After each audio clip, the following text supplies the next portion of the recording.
Hello, Rasha here. हमने last video में plasma तक कंप्लीट कर लिया था और ट्रांसपोर्ट ऑफ सब्सटेंस। तो मैंने क्वेश्चंस लिए थे, अब इनको कर लेते हैं। Main function of blood in body. तो मेन फंक्शन क्या होता है कि ट्रांसपोर्ट करना। Percentage of blood in plasma. तो ब्लड के अंदर क्या क्या होता है? ब्लड के अंदर फर्स्ट होता है फ्लूइड मैट्रिक्स, सेकंड में क्या होता है फॉर्म्ड एलिमेंट होते हैं, और थर्ड होता है प्लाज्मा। तो प्लाज्मा होता है 55% और फॉर्म्ड एलिमेंट होते हैं 45%। Role of fibrinogen. फिब्रिनोजन का क्या रोल होता है ब्लड के अंदर? क्लॉटिंग और coagulation. Function of albumin. Albumin का क्या होता है? ऑस्मोटिक बैलेंस को मेंटेन करना। सीरम क्या होता है? प्लाज्मा विदाउट क्लॉटिंग फैक्टर को हम सीरम बोल रहे होते हैं। अब स्ट्रॉ कलर्ड का फ्लूइड, विस्कस स्ट्रॉ कलर्ड का फ्लूइड, तो इसको हम क्या बोलते हैं? इसको हम प्लाज्मा बोलते हैं। ये रहे इसके आंसर कि ब्लड का वर्क क्या है? ट्रांसपोर्ट करना न्यूट्रिएंट्स, ऑक्सीजन और इसेंशियल सब्सटेंस, और रिमूव करना वेस्ट प्रोडक्ट। ठीक है, अब आप इसका स्क्रीनशॉट ले लीजिए। आज हम क्या पढ़ेंगे? आज हम पढ़ेंगे फॉर्म्ड एलिमेंट, जिसमें आता है आरबीसी, डब्ल्यूबीसी एंड प्लेटलेट्स। तो सबसे पहले आरबीसी के बारे में पढ़ते हैं। आरबीसी का पहला पॉइंट है कि आरबीसी जो होती हैं वो एक ह्यूमन एडल्ट के अंदर वो 5 से 5.5 मिलीमीटर क्यूब होती हैं। अब ये 5.5 मिलीमीटर क्यूब होती हैं, मिलियन, 5.5 मिलियन मिलीमीटर क्यूब। तो ये अबुंडेंट होती हैं सबसे ज़्यादा ब्लड के अंदर। अब ये किसके अंदर बनती हैं? ये बनती हैं रेड बोन मैरो के अंदर। और ये डिस्ट्रॉय कहाँ होती हैं? ये डिस्ट्रॉय होती हैं स्प्लीन, जिसको हम ग्रेवयार्ड ऑफ आरबीसी बोलते हैं। अब इनका लाइफ स्पैन कितना होता है? लाइफ स्पैन होता है इनका 120 डेज़ का। सबसे पहले क्या हुआ कि ह्यूमन के अंदर, ह्यूमन एडल्ट में कितनी होती हैं? 5.5 मिलियन मिलीमीटर क्यूब आरबीसी होती हैं। कहाँ बनती हैं? रेड बोन मैरो के अंदर बनती हैं। और डिस्ट्रॉय कहाँ होती हैं? स्प्लीन ग्रेवयार्ड ऑफ आरबीसी के अंदर, sorry, spleen graveyard of RBC के अंदर। अब इनका लाइफ स्पैन कितना होता है? 120 डेज़ का होता है। अब आरबीसी के अंदर क्या होता है? आरबीसी के अंदर होता है हीमोग्लोबिन प्रोटीन, जिसके अंदर एफ होता है। एफ मतलब आयरन, ठीक है। और हीमोग्लोबिन होता है जिसकी वजह से रेड कलर का होता है, और हीमोग्लोबिन है जिसकी वजह से ये रेस्पिरेटरी गैसेस को ट्रांसपोर्ट करता है। ठीक है, अब यही चीज़ें हैं और यही मैंने यहाँ पे लिख दी हैं।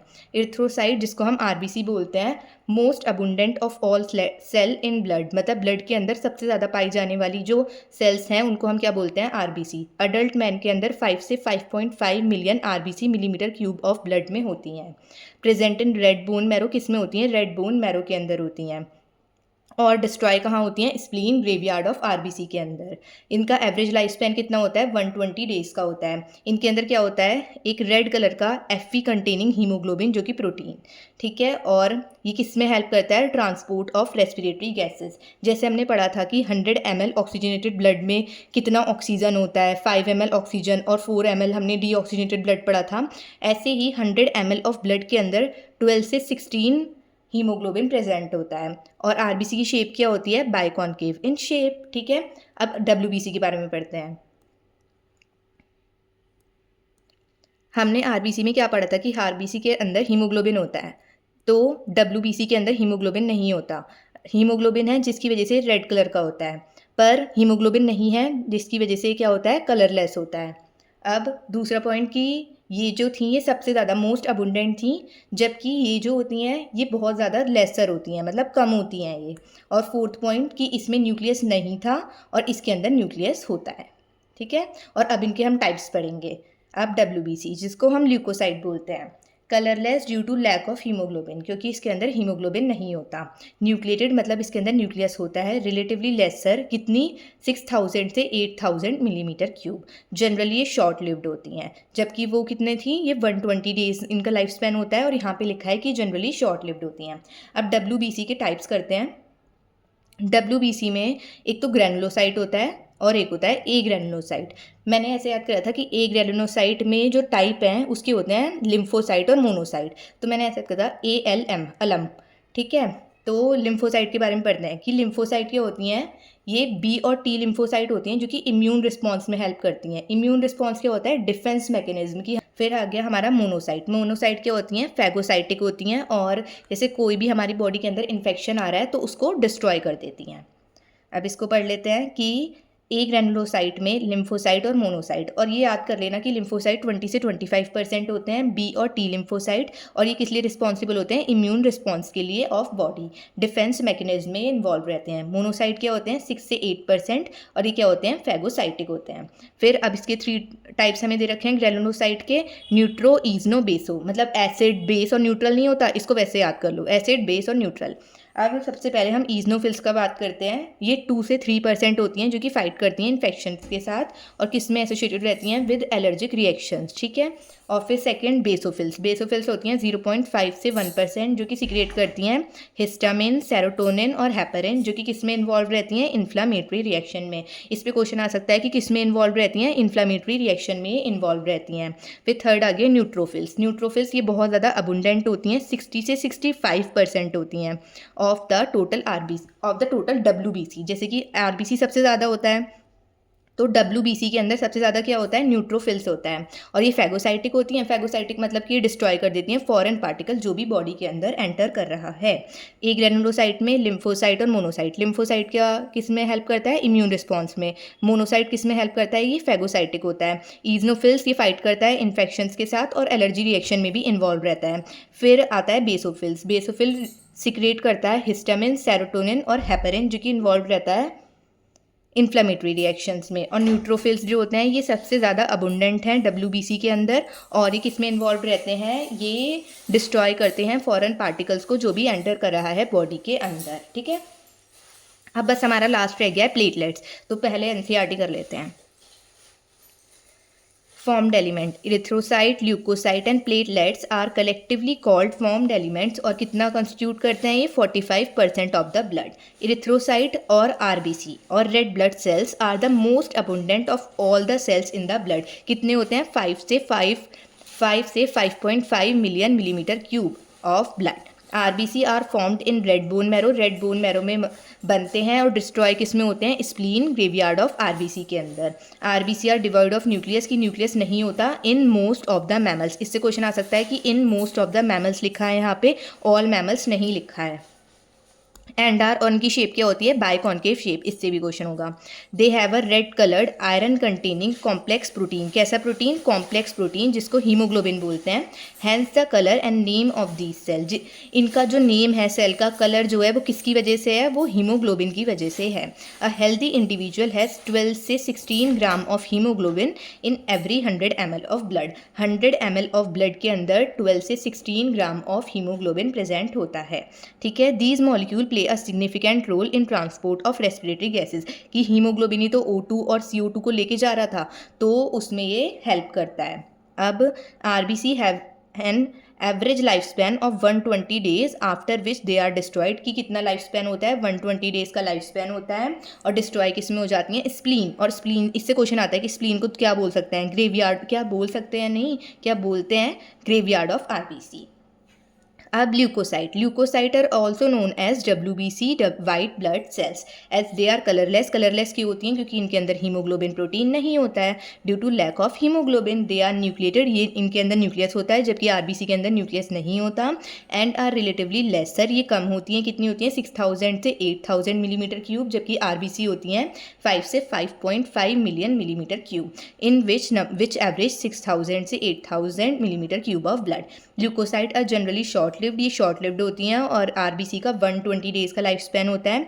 वी हैव 2, अब इनकी 2 कैटेगरीज हैं, ग्रैनुलोसाइट और agranulocyte. We have 2 main categories of WBC, granulocyte and agranulocyte. Neutrophils, eosinophils and basophils are different type of granulocyte, while lymphocyte and monocyte are the agranulocyte. अब neutrophils जो होती हैं वो most अबुंडेंट होती हैं पूरे WBC के अंदर, कितनी होती हैं, 60 से 65% of the total WBC। And basophils, और बेसोफिल्स सबसे ज़्यादा अबुंडेंट कौन है, न्यूट्रोफिल्स, और सबसे कम कौन है, बेसोफिल्स। इन दोनों चीज़ों को याद रखना, कितनी, 0.5 से 1। न्यूट्रोफिल्स होती हैं 60 से 65 और बेसोफिल्स होती हैं 0.5 से 1, ठीक है। Among them neutrophils and monocyte 6 6 से 8% होती हैं आर फैगोसाइटिक। हाँ, न्यूट्रोफिल्स और मोनोसाइट क्या होती हैं, फैगोसाइट्स होती हैं। और मोनोसाइट किसके अंदर था, ए ग्रेनुलोसाइट के अंदर था, which destroy foreign organism entering the body, की जो भी बॉडी के अंदर फॉरेन पार्टिकल आ रहा है उसको डिस्ट्रॉय कर देंगे। बेसोफिल्स क्या कर रही थी, बेसोफिल्स सिक्रेट कर रही थी हिस्टामिन, सेरोटोनिन और हेपेरिन, और इन्वॉल्व थी इन्फ्लामेटरी रिएक्शंस के अंदर। सिक्रेट, देखो इन तीनों को याद कर लेना, हिस्टामिन, सेरोटोनिन और heparin, and are involve in inflammatory reaction. अब ईजनोफिल्स 2 से 3%। अब ईजनोफिल्स क्या कर रहे थे, ये फाइट कर रहे थे इन्फेक्शंस के साथ, एंड आर ऑल्सो, रुको, and are also associated with, किसके साथ एसोसिएट थे, एलर्जिक रिएक्शन के साथ। अब लिम्फोसाइट किसका टाइप है, जल्दी से कमेंट करके बताओ। लिम्फोसाइट 20 से 25% are of 2 major type, B and T. ठीक है, और ये हेल्थ एंड डिजीज वाला चैप्टर है, उसके अंदर पढ़ेंगे। Both B and T lymphocyte are responsible for immune response, defence mechanism of the body. ठीक है, इसमें आरबीसी और आरबीसी तो ईजी है, बस डब्ल्यूबीसी की जो टाइप्स हैं इनको अच्छे से याद कर लेना, और कि न्यूट्रोफिल्स जो होता है वो 60 से 65 होता है, इन सबको अच्छे से कर लेना। अब प्लेटलेट्स को क्या बोलते हैं, थ्रोम्बोसाइट। क्या बोलते हैं, थ्रोम्बोसाइट। अब प्लेटलेट्स किसके अंदर बनती हैं, जैसे कि जो आरबीसी थी वो बन रही थी रेड बोन मैरो के अंदर, तो जो प्लेटलेट्स हैं वो special cell in bone marrow megakaryocytes उनके अंदर बनती है।